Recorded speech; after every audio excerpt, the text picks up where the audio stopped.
So they'll be checking out the Coil Raiden based on the Tesla Roadster, but it shares heavy influence from the Series 2 Lotus Elise, which was produced from about 2001 to 2011.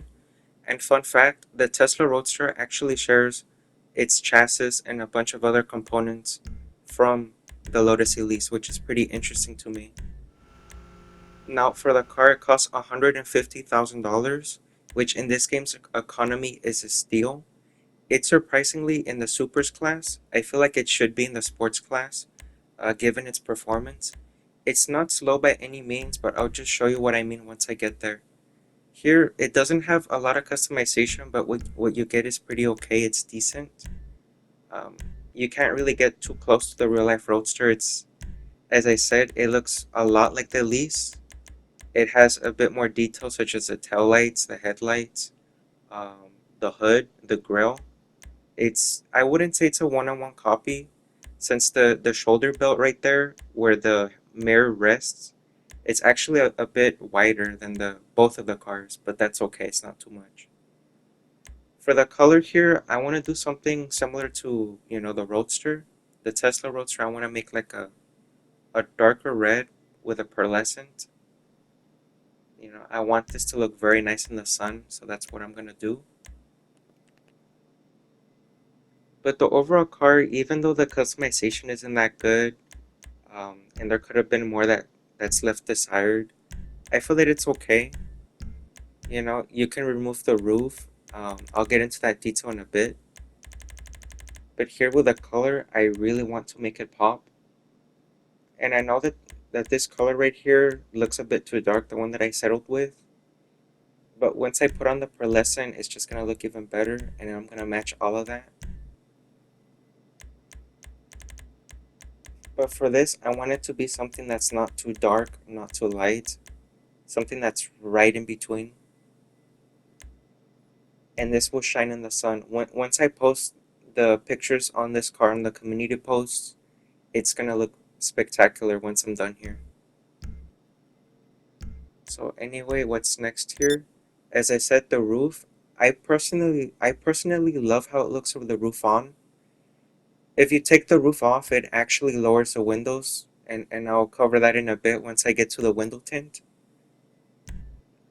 But I'm just gonna go with the roof option. If I went for the carbon, I feel like that would be too much.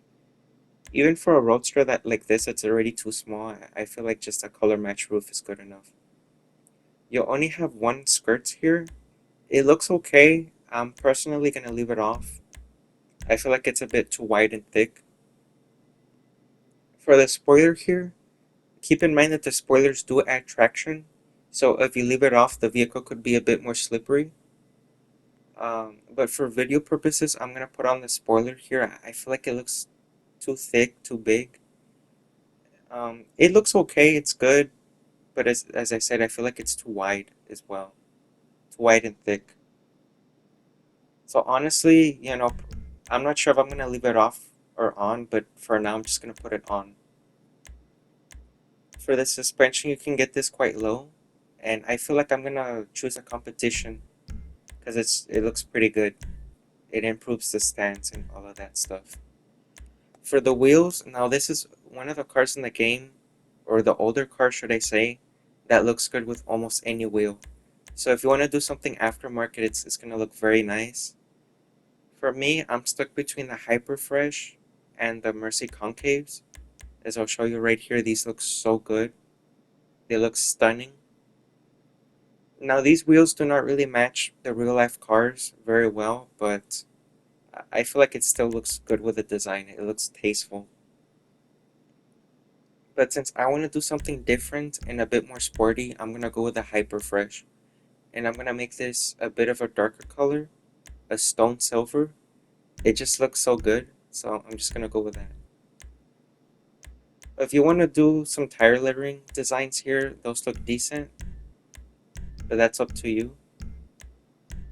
Of course, all that's left for me to do here before I exit the garage is to tint the windows.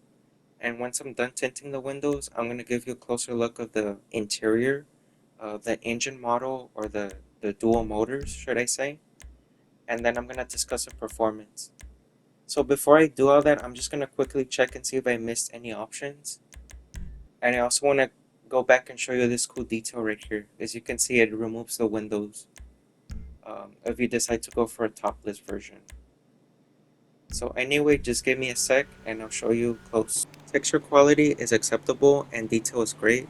I love the addition here of the motors, or the dual motors, I don't know if that's what you call them, or they're just called electric motors, and the batteries up front. I love that detail.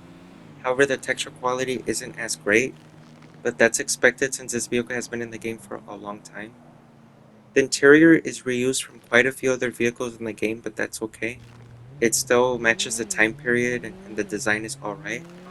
The back trunk here doesn't open, but again, it's alright. I really can't complain too much. The overall design is just very well done. I just love how Rockstar played this. I really don't have many complaints. Again, this car has been in the game for such a long time. But if it does make a return to GTA 6, I'm very excited. And I just hope that this version also has an engine, or they give us an Elise version. The performance here is pretty decent, and the handling is superb. It's fantastic. I really have no complaints with it. It's it's super fun. Its top speed, however, tops out at about maybe 100 miles per hour, but that's okay. Again, this is basically the first Coil in the game, or the first Tesla, so I can't complain that the performance really doesn't hold up with other supercars. Again, this should have been in the sports class. I don't know why they put it in the supers class. But with that stuff out of the way, it's just very fun. It's a delightful experience. Um, I'm sure it could be a very good car to get across the map in a timely manner if you like to drive. I sure like to drive myself. Even if it's a long distance, it's pretty good. But before I end the video, I just want to appreciate you guys for staying this far, for checking out my videos. If this is your first video, please stay tuned for more. Thank you.